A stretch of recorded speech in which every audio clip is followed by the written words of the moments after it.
Hey everybody in Management 317. My name is Kyle Grimsrud, and I have a question for all of you.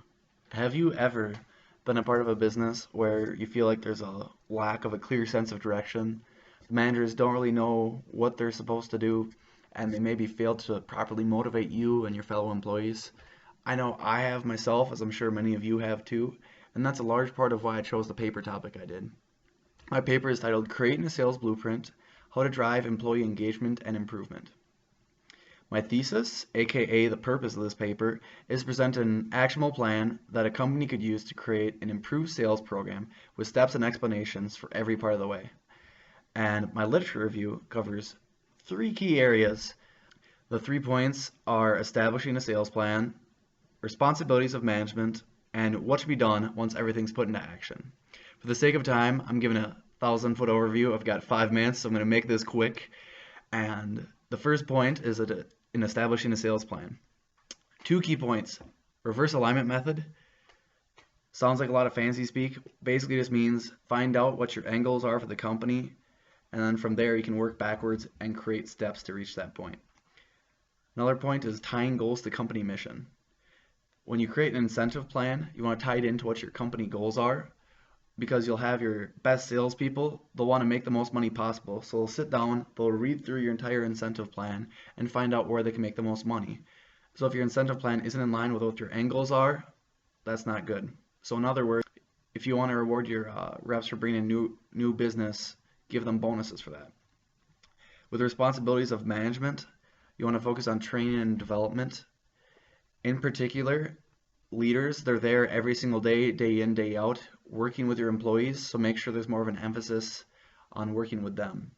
Vazana and Jordan, 2012, one of my sources, discussed a recent study showing that only 11% of companies train their managers to a high level, while 22% don't even train their managers at all. That's absurd.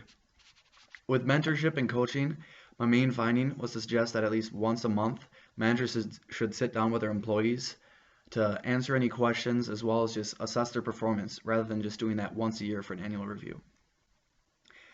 After everything is started, one key thing I want to touch on. To make training stick, make sure that instead of having just say those weekend workshops, I'm sure some of you experience, say with different internships like I have, where you go in, you have some speakers, kind of rah time, and you feel great after the weekend, you just don't retain it that well. Instead of having that continual learning where you have the managers there on a daily basis helping you learn. My practical application was an interview with Andre Alfonso, who is the director of Ariel Group Australia. Ariel Group Australia essentially is a professional development company where they work with C-suite professionals as well as salespeople. And Andre is also the owner, the director, or the partner in several other business ventures. When asked about what to do to properly create a sales program, Andre first wanted to make sure that everybody knows the difference between average and great companies, where average companies just go with the flow, let things happen as they may, while great companies go out, they're intentional, and make things happen. Also, there's a difference between culture and climate. While companies many times try and change the culture, it's better to think of it like a fine Chinese stock of soup. You add different flavors, you toss in different foods, and over time it builds up its own natural flavor in a similar fashion to culture. Or Blado's Bakery for Swanonans. And it's pretty hard to change. Whereas climate's the immediate environment, your bosses, your coworkers, and that's something that's able to be changed more effectively and swiftly. Within that, you want to have long-term goal clarity. Make sure you know what you want to do in the long term. Have leaders do what they preach.